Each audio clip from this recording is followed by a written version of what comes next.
السلام عليكم، شلونكم؟ شخباركم؟ يا رب تكونون بخير. جبتكم اليوم طريقة لعمل الطرش العراقي الأصلي.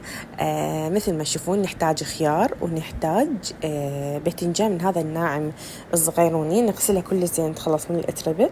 أما للحشوة فراح نحتاج من هاي البذورات مع الطرشي وخل وش اسمه. هسه بديت هنا أسوي شقوق أو فتحات بالخيار والباذنجان على المود لين أنا ناوي أحشيهن زين. هنا للحشوة نحتاج نعناع وبهارات بذورات طرشي، كل شي بين ذني البذورات، ثوم عجم وفلفل وفلفل أسود وكل الأنواع، حتى بهارات بصراحة أنا ما أعرفهم. بديت أنظف النعناع، تخلص من الأجزاء يعني شلون مثل ما تشوفون هاي الأوراق اللي ما نحتاجها نتخلص من عندها.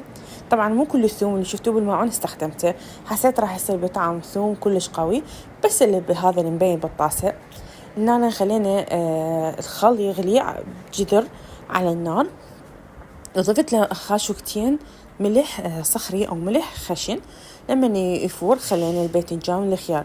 الخيار لا تخلوه هواية تاخذ عليه فورة، عمود هاي مالت القرمشة ما يفقدها.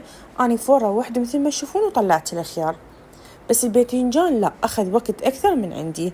بديت أصفي هنا بالخيار، طلعته من تحافظ على مالت القرمشة. وراها هم لما الباذنجان هم يعني شوي إنه شفته إنه مستوي، هم طلعته وتركتهم يبردون. لازم تتركوهم يبردون، يلا تحشوهم. باعوا مثل ما تشوفون إنه أنا لازم يكون يعني مو كلش طرية الباذنجان تمرد، لأن تنسون هم بعد راح تاخذ فترة طويلة بالخل. هنا النعناع بعد ما غسلته وصفيته ثرمته ناعم هي والثوم، وضفت لها هاي البهارات وخلطت. طبعا ما يحتاج هنا تحطون ملح، أما لا يصير الطرش كلش مالح.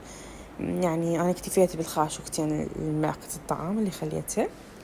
بعد ما برد الباذنجان والخيار وحضرنا برطمان نظيف ومعقب مي حار.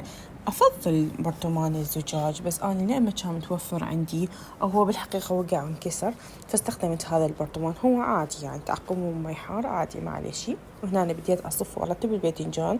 أول طبقة خليت الباذنجان، والثاني طبقة خليت الخيار، وضفت نفس الخل اللي بالجذر ضفته. والصراحة ما يعني ما سويت الخل كله، خففته بالماء لأن كان الخل كلش لاذع. لازم تخلون قبق على مود الباذنجان والخيار، يعني شلون إنه ما يطوفون لي فوق. وهنا أنا بعد أسبوع خليناه بالثلاجة، جيت أشوف الطعم. طبعا الطعم يخبل ولا أروع. سمعوا القرمشة مال الخيار.